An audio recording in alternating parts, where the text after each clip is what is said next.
Hey guys, welcome back to the channel. I'm Doug, the retirement guy, and today we have a Patreon input.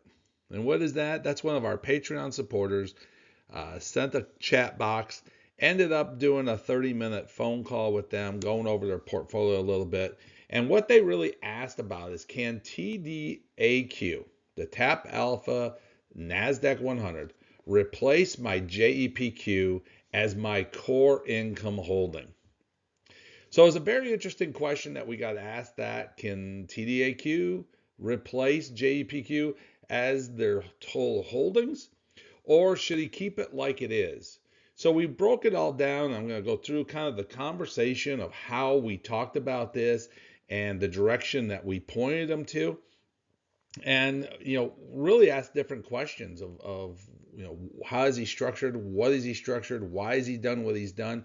So we really wanted to put it up there. So we were going to talk about some yield, some growth, some total returns, but across the board we're going to help someone in their portfolio, and I'd love to hear your input if we've done the right thing or not. So remember, we have the Patreon. If you're interested at all, it's in the link down below in the description. If you need help with your portfolio, you can join. You can do a 30-minute, you can do a 1 hour phone call, whatever fits your bill, fits your support, and it helps support the channel as well. And we do this almost a weekly basis now. So grab your mug, fill it with your favorite beverage, sit back, and let's get ready to help someone with their portfolio should they replace JEPQ with TDAQ as their core holdings. Before we go any farther, I do have to say the disclosure. This is for presentations for educational purposes only. It's not financial, legal, or tax advice. Past performances do not guarantee future results. I am not a financial advisor. I am just here to give you some entertainment in your day. So let's take a first look at the snapshot of the two NASDAQ funds and what he's trying to do here. We have TDAQ, comes from TappAlpha. Now, this was really the question. It came out on September 4th of 2025. So we're just shy of a year, okay? We're going to come up on that 1 year point, which is what his point was. He said, I've watched your videos, I've gone through different things, and you've always said, 6 months to a year before you invest anything. He said, I'm getting close to 1 year onto it. I'm ready to pull the trigger. He goes, I just wanted some input and advice. And I appreciate that. And that's a very important piece. So we're real close to that 1 year mark. Now, TappAlpha has that core exposure of the NASDAQ 100 via the QQQM style exposure. So it is an index-based product. Now, what it does do is daily 0 DTE out of the money call writing. So what is that 0 DTE? Well, they're writing these options every single day. And technically they're either at 0 or out of the money time frames. So they're trying to get the maximum amount that they can in the shortest amount of time to create that urgency of buying. Now, it's an aggressive income, right now, satellite in his portfolio. Okay, this is his current role in his bucket, his income bucket. He follows our 3 bucket system. And in his income bucket, as a satellite, has been TappAlpha. Now, his core was JEPQ. Okay, it comes from JPMorgan. This is I call the old daddy, the old traditional way. It came out May 3rd of 2022, so almost 4 years on JEPQ already. It's actively select NASDAQ style equity portfolio, and it does the NASDAQ option overlay and equity link strategy. So instead of doing just a plain out covered call program, they do a kind of unique thing. They do that overlay style where they'll have a core, they'll have a package of funds, and then they'll overlay a option-based piece to it. And then at the same time, they'll be looking for possibly something down the road, something, someone else's call option that they can continue to try to capture the upside of the market. And then they do the equity linked notes, which is basically using bank credit across the board. So they established a core income. This is his core piece that he has been preparing for, he's going to live off of, is his core income. So this is what his layout is so far. So the strategy that we start looking at this, and I said, you're thinking of taking a complete change in your strategies between these two particular funds. While that TDAQ engine is, as I said, was that NASDAQ 100 with that daily 0TE out of the money call, it's more frequent resets can support income upside capture, but it's also added complexity to it. And his opinion was, and I always love when they say this, is it's not I'm just a passenger on the train. I'm not the engineer. Let the pros do what they do. I said, but you still have to understand what's going on so you can understand changes to marketplaces and how things go. Same thing with JEPQ. It's an actively large cap growth portfolio that uses NASDAQ option overlays, design income with a lower volatility objective versus the NASDAQ 100. So TDAQ is more aggressive and it has a higher income and it's more frequent option resets, while JPQ gives this established process, lower fee, and longer evidence of life. The question is, which is exciting and which should you pay your bills with? So we've talked about this, understanding these strategies. You understand there's going to be more volatility with TDAQ than it will be with JEPQ. But with risk, you get reward. So you'll see more income, you'll see more pieces to that product versus what you see in JPQ. So it could be more growth, could be more income, all these different things. And he was still with me on saying, I'm just a passenger on the train. I just want more. I'm thinking I want more income. I hate to leave stuff on the table. I like the lower volatility. I like the smoother ride of the JEPQ, but I want the income coming out of it. So I can see he's a little bit yield chasing in this as I'm talking to him. So I sat down and said, okay, let's take a look at this. Now, I do not want to mislead him in any way. I says, what we're going to do is we're going to take a 10-month scorecard. I said, we're not going to try to put this fictitiously out all the way out 12 months, forecasting 12. I sat down and I said, from October 25th to August 10th of 2026, I said, this is our snapshot we're going to use. If you would have changed this back then, we're going to give you the whole hardcore snapshot. So yield. TDAQ's yield came at 13.6% versus JEPQ's yield of 10.8%. And immediately he said, and it proved me right, that he was a yield chaser at this point. So we had a whole nother education we had to go through on this. But he says right there, look at that. I'm almost 3 percentage points more from TDAQ. Much better program. And I'm like, hold it. You don't chase yield. You have to look at what is the makeup of it. If TDAQ has a great yield, are we losing it in growth? Are we losing it in the NAV? What are we doing? So then I pulled out the total return, 10-month total return. And again, he was all over me saying, okay, 20.5%, which means we had about a 7% growth factor in 10 months. Versus a 5% growth factor in JPQ. He goes, so again, I'm everything you've told me so far, everything you've taught me, TDAQ is the better choice between JPQ. I'm like, the numbers right now are showing very promising numbers. We pulled out the year to date, what that's done so far year to date of 2026. And again, we're seeing about a 6% difference between TDAQ and JPQ. So across the board, I agree with him. TDAQ definitely is a lot promising in more income by about 3 percentage points. It's giving you a better total return by about 6 percentage points. So it's about 3% more in the growth factor. Okay. Year to date, again, we're back to about a 6% difference between the two, which is 3% more in growth and 3% more in income. So what this means is TDAQ has not only paid more income, it's also produced a stronger short-term total return, but 10 months is not a full retirement stress test. I said, you have to understand, you are not stress testing just in 10 months. You're looking at the past 10 to give you a good idea, but I always have to use that. Past performances do not guarantee future results. So the sprint winner does not equal a core winner. So just because you're fast out of the blocks does not mean you're going to win the marathon. So we had to just sit down with them and say, hey, let's slow this down again. The numbers are looking good. Things are talking right. But we got to look at everything deep core across the board. So when we did the math side of it, and he was well prepared for this one because he had some of these numbers ahead of time, but I put the numbers into it for him. With $100,000, you could produce $13,600 a year versus $10,800 a year.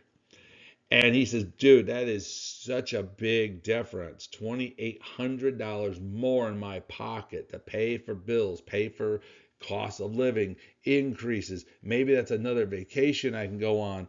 He says, just things look so much better by having that increased income coming in. Another side of, okay, the pendulum's leading towards you. I agree with you that this could be a great change. We sat down and looked at fees, because here's where importancy comes into all the choosing. So many people I talk to always come back and they'll leave a comment down below as, oh, the fees are ridiculously too high. I don't want that. I don't want that. And I just have to question it and just say, does people really understand what the fees mean?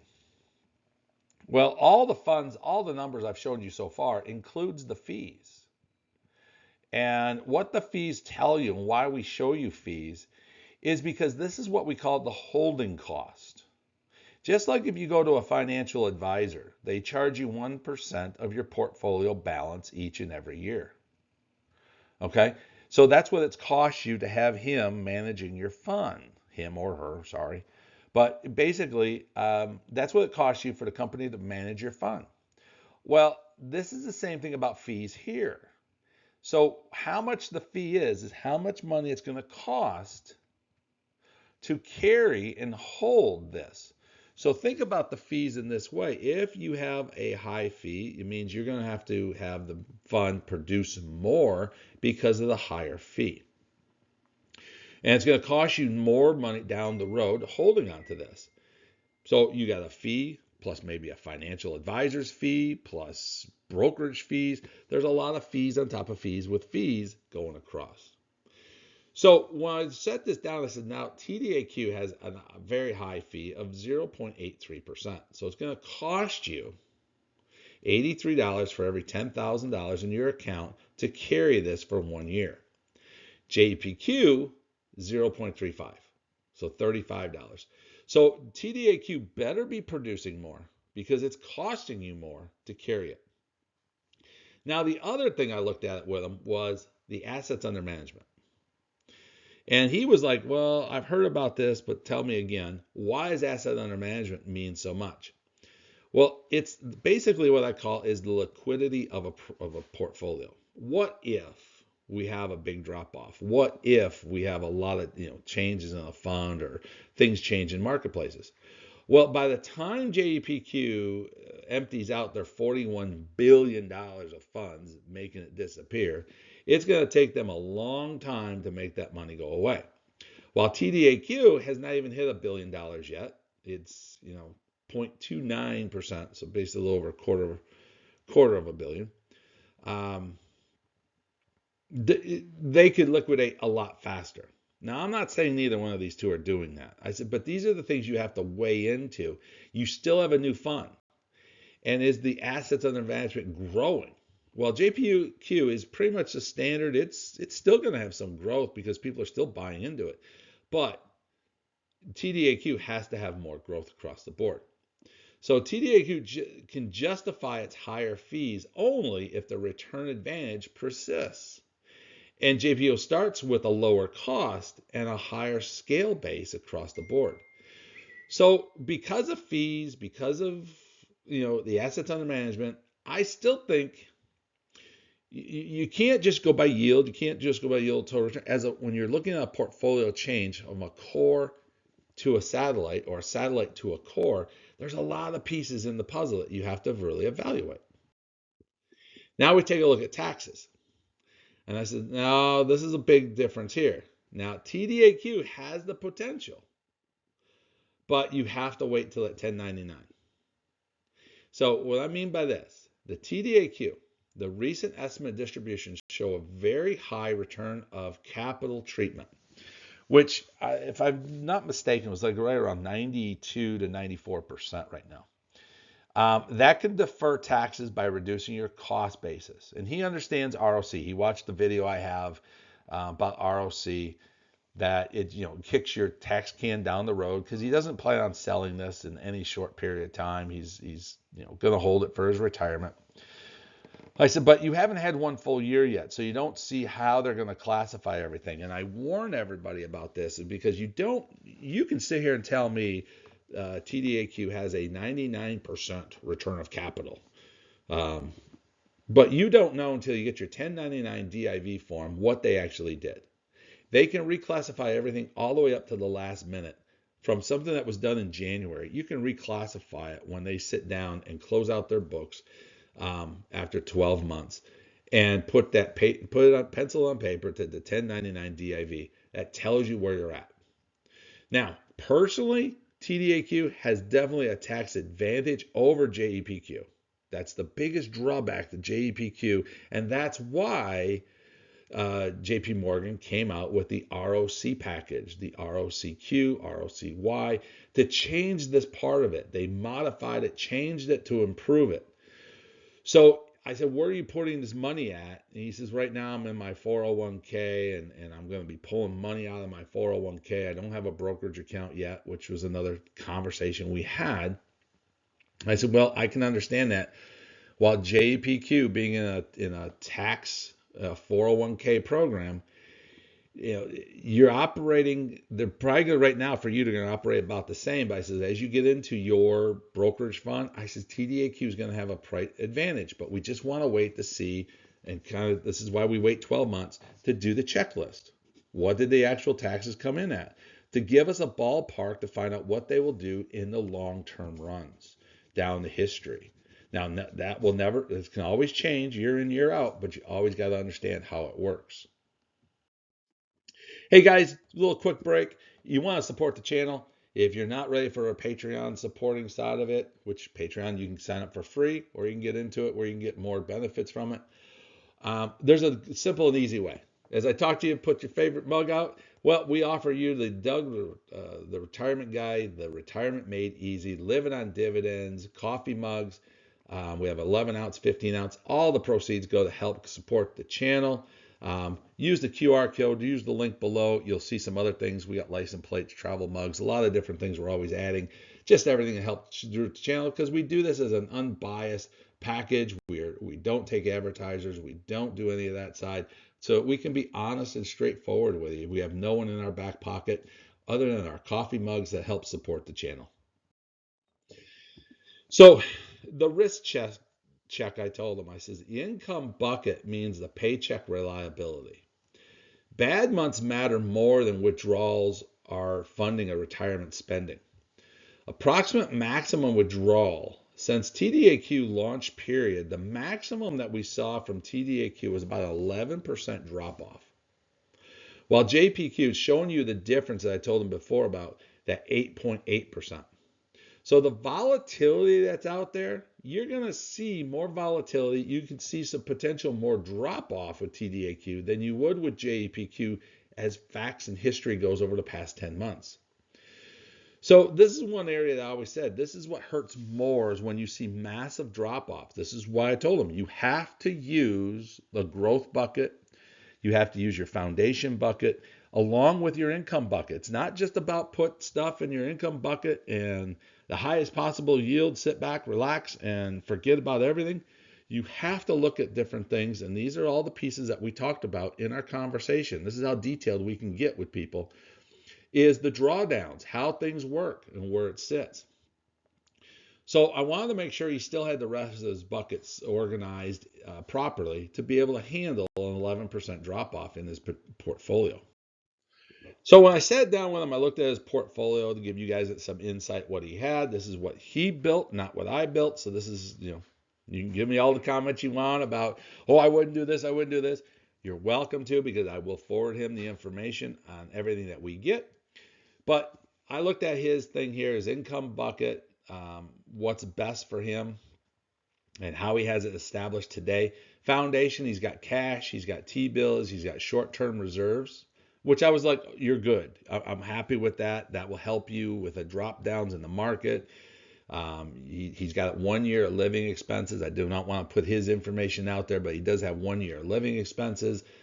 So he's like, I'm good for crashes. I'm good for pretty much all that. His currently right now he's JPQ as his core, TDAQ as his satellite, and then his growth, he's got VOO, QQQ, VUG style growth sides of it. So I was happy that he had that to make up for that 11% that we talked about potential drop off. So if he did make the change, everything looked like he has protection across the board.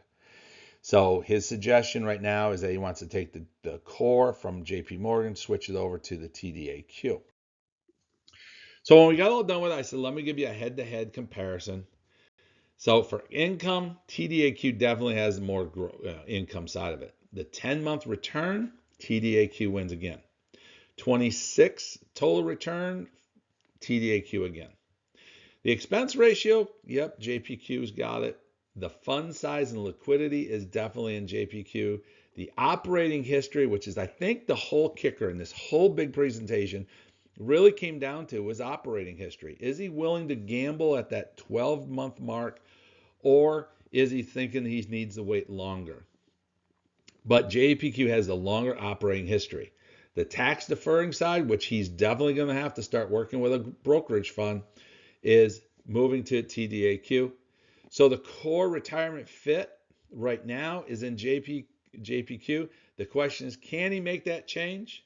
Can he split it across the board? Can retirement decision be made with the information that he has right now?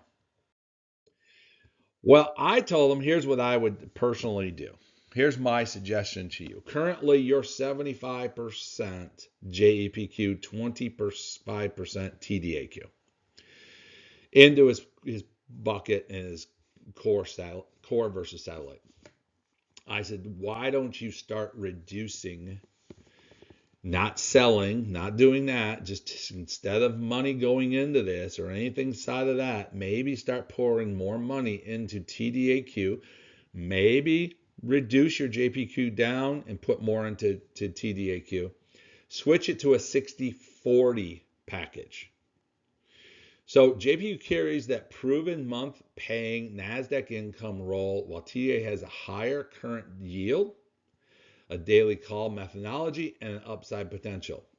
Without forcing the whole paycheck strategy into the new fund, I said, why don't we just start balancing this thing out, changing things over, and doing a slow play of making TDAQ more positive down the road.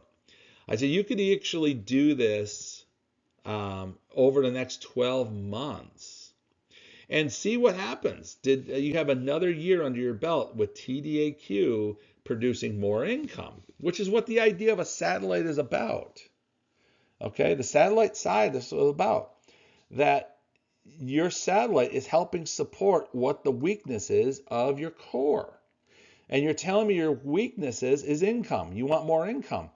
So almost, getting up 15 more percentage points from TDAQ is definitely going to help your portfolio increase more income. And since you're at a point where you're probably going to need to be rebalancing anyways, because he's getting close to his 1 year mark onto it, I said it's a perfect time to rebalance your portfolio, your growth bucket, your foundation bucket, your income bucket. You may have money sitting in growth that can pour into the income to change this whole thing over and not have to sell a single piece of JEPQ to raise it to 40%. That was my suggestion to him, and he definitely liked the idea. He kind of forgot about the rebalancing that needs to happen. So he was just looking at yield, chasing yield, and he says, boy, now I understand the system better, and I understand what you're talking about. And I said, let's revisit only after TDAQ proves the consistency through more market cycles. We're here for the long run, not the short gain. So executive verdict, it was no, nothing yet. He did not make the change. He agreed with what I said. He agreed across the board. He says, you know, you were right. TDAQ definitely has the higher yield by about 3 percentage points. He goes, TDAQ definitely has the better total return. He goes, so, you know, he's been listening to what I had to say. He goes, you're right with the fees, you're right with the scale, you're right with all of that. He goes, I'm going to go ahead and not pull the trigger. He said, I am going to adjust my buckets. He goes, I have to do that anyways. He goes, so I'm going to look at switching over to a 60-40 program. I said, I'm not saying you can't make this jump. I said, but you have to prepare yourself instead of just jumping, because the next fund that comes out, the next ETF that comes out, it's going to be Doug's Income ETF. I don't know. I'm just making that up. Doug's Income to ETF, and we're going to be paying 20% yield. Well, you're probably going to end up jumping to that next. Okay? I said, what you want to do is you want to build yourself for the long haul track meet. You want to run the marathon, not the sprint. So you got time to make these changes. Quit the FOMO. Quit the fear of missing out, that you're missing 3 percentage points. I showed you how to gain those points back. And as this thing goes, and I believe TDAQ, I think that's going to be a very strong player down the road. I really still, even though 1 year into it, it's been great. Just want to see a little more history onto it before I make a huge change like he's trying to do. I like using the mixture of a core and a satellite, tie them together. I've actually been starting to see where we're doing it with 3 different funds. So hopefully this helped you. Hopefully this definitely helped him. Leave a comment down below if you like what we've done, if you like the strategy we gave you. Like I said, we're not chasing yield. We're not just, total return doesn't always get me to move either. We have a whole core package that we work with, especially in that bucket system. Let me know your comments below. And most definitely hit that like button, and we'll catch you at the next video.